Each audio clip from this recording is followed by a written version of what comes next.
পরিষ্কার পরিচ্ছন্নতা অভিযান আজকে শনিবারে স্পেশালি এটা আমি শুভ উদ্বোধন ঘোষণা করছি। ধন্যবাদ।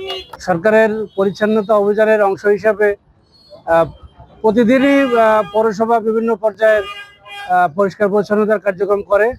বিশেষ করে শনিবারে সরকারের একটা আছে যে প্রত্যেক শনিবারে যৌথভাবে পৌরসভা এবং রেড ক্রিসেন্ট সহ আরো যারা এই সমস্ত কার্যক্রমের সাথে জড়িত তারা সম্মিলিতভাবে পরিচ্ছন্নতা অভিযানে কাজ করবে এবং সেই সাথে যারা সরকারি কর্মকর্তা আছে তারাও এর সাথে সংযুক্ত হবে। সেই কাজেরই অংশ হিসাবে আজকে পৌরসভা, রেড ক্রিসেন্ট এবং সরকারি প্রশাসনের সাথে সবাই সম্পৃক্ত আজকে এখানে আমরা এই নতুন বাজার যে ড্রেন এবং অন্যান্য আশেপাশে যে সমস্ত অপরিষ্কার আছে সেগুলো পরিষ্কার করার জন্য আমরা এখানে সমবেত হয়েছি।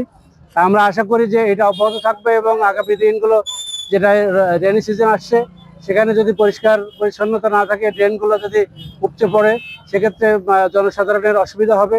একথা বিবেচনা করেই প্রতিনিয়ত পৌরসভা, রেড ক্রিসেন্ট এবং সরকারি কর্মকর্তারা এই কাজে অংশগ্রহণ করছে। দেশপ্রেমের অংশ হিসাবে আসলে এগুলো কাজ। আমরা চাই যে এলাকার যে যারা জনগণ তারা সচেতন হোক, ড্রেনে তারা যাতে ময়লা না ফেলে সেগুলোর জন্য আমরা অনুরোধ করব এবং নির্ধারিত জায়গায় পৌরসভার নির্ধারিত ডাস্টবিন আছে সেখানে যাতে ফেলে এবং সেখান থেকে প্রতিনিয়ত ডাস্টবিন পরিষ্কার করার জন্য যে দায়িত্বপ্রাপ্ত আছে যারা পৌরসভা তারা এটা পরিষ্কার করে। সুতরাং আমাদের উদ্দেশ্য হলো পরিষ্কার পরিচ্ছন্ন, পাশাপাশি মানুষকে সচেতন করা। মানুষ যদি সচেতন হয় তাহলে এই যে সমস্ত আমরা নোংরা ড্রেন থেকে উঠানো দেখছি সেই সমস্ত জিনিসগুলো আসলে এখানে ফেলার কথা না।